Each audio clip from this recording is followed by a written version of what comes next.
जैसा कि ये फ्रंट पट्टी है, अब यह 2.5 cm की है, तो अब 2.5 का तीसरा हिस्सा यूं करके इधर कट लगाना है। इधर से 2 cm नीचे बुकरम पे और इधर से इधर तक जितनी ये पट्टी हो तो उसको 3 पे तकसीम कर लें। एक हिस्सा ये रह जाए और 3 हिस्से ये हों, तो फिर यूं कट लगा दें। इधर से 2 cm, इधर से जितनी पट्टी की चौड़ाई है उसका 3 पे तकसीम करके एक हिस्सा ये बचा देना है, बाकी एक कट लगाना है।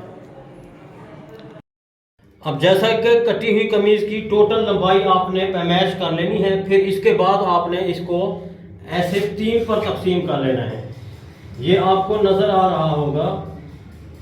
बहुत सारी ख़वातीनें परेशान थी, सर हमें फ्रंट पट्टी का एरिया मालूम नहीं होता, तो उसका एरिया किस तरह हम मालूम करें।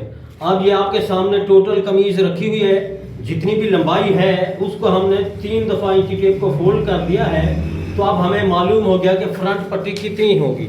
ये इस गले से लेनी है, ऊपर से नहीं लेनी, इस जगह से लेनी है, तो हमें मालूम हो जाएगा। अगर मोटा कस्टमर है तो लंबी भी कर सकते हैं, 1 cm 2 cm, छोटा है तो छोटी भी कर सकते हैं। नहीं तो मेन फार्मूला आपको मैंने बता दिया है, टोटल लंबाई को 3 पर डिवाइड करके आप फ्रंट पट्टी का एरिया मालूम करके फ्रंट पट्टी लगा सकते हैं। तो ये मेन और ख़ास फार्मूला है। अब जैसा कि ये टोटल ये लंबाई थी 102, तो हमने 102 को 3 पर तकसीम करके फिर फ्रंट पट्टी का एरिया मालूम कर लिया है। कैलकुलेटर की मदद से भी आप कर सकते हैं, इंची टेप को जैसे मैंने फोल्ड किया इस तरह भी कर सकते हैं।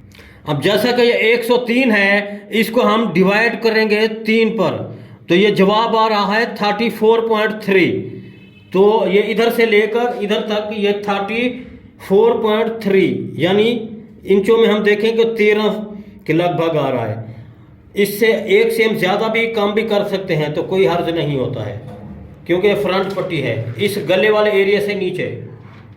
जैसा 103 है, इसको हम 3 पर तकसीम करें, जितनी भी लंबाई हो उसको 3 पर तकसीम करेंगे तो जवाब मिल जाएगा आपको।